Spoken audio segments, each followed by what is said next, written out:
Pokémon on the Switch. It was a grand, thrilling mystery. The excitement was undermined with Let's Go.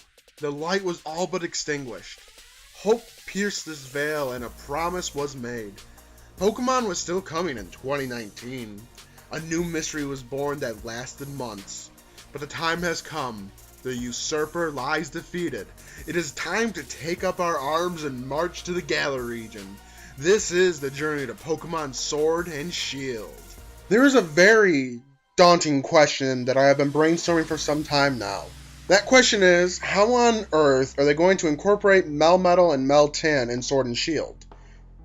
I don't mean like in an event. That could work, just give us both at the same time and be done with it. But what if they only give out Meltan, the first mythical to evolve? How would this work in a real Pokemon game?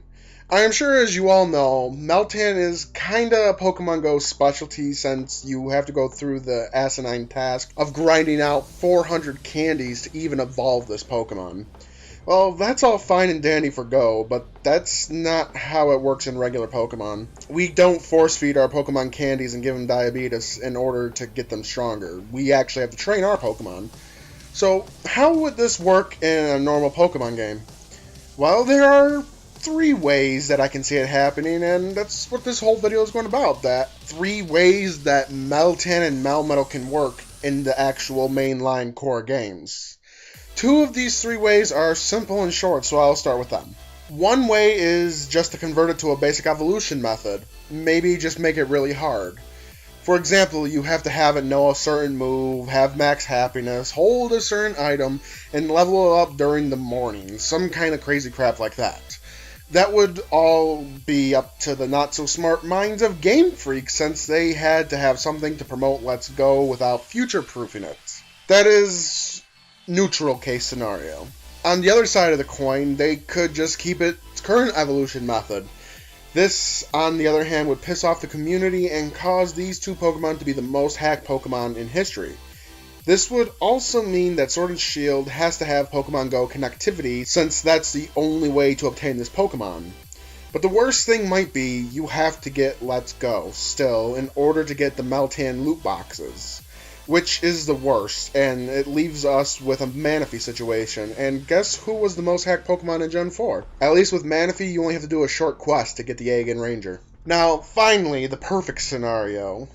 The only other way I could see this Pokemon being obtained in Sword and Shield would be through a similar way to how Zygarde worked in Sun and Moon. Like how all the cores were scattered across the region, we have there be 400 Meltans wandering the Galar region. I know how crazy that must sound, but bear with me for a second, please. This could be saved for one of the post-game quests that start once you become champion. The professor would inform you that a mysterious mythical Pokemon has been spotted all over the region, and they task you with catching one of these seen nearby. After catching Meltan, you bring it back to the professor, and they ask you to go catch the others. The first one caught would be yours, since that's how it will attract the others.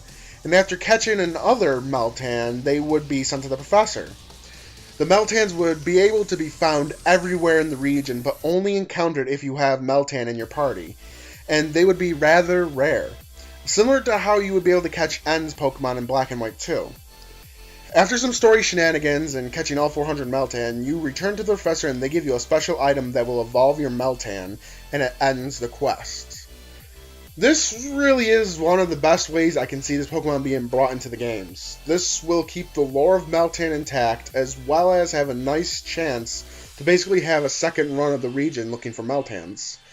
It's better than the alternatives, and it would prevent the unending hacking of this Pokemon. Well, actually, nothing will prevent the unending hacking of any Pokemon, but you get what I mean.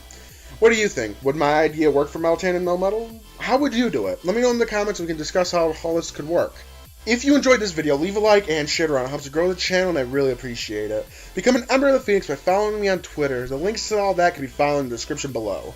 Go check out some of the other series I have going on. Mondays and Fridays are Stardew Valley. Tuesdays and Thursdays are Pokemon Uranium. Wednesday is Journey to Pokemon Sword and Shield, obviously. Saturday is my Pokemon fanfiction Axiom. And Sundays could be anything. As of right now, there's nothing.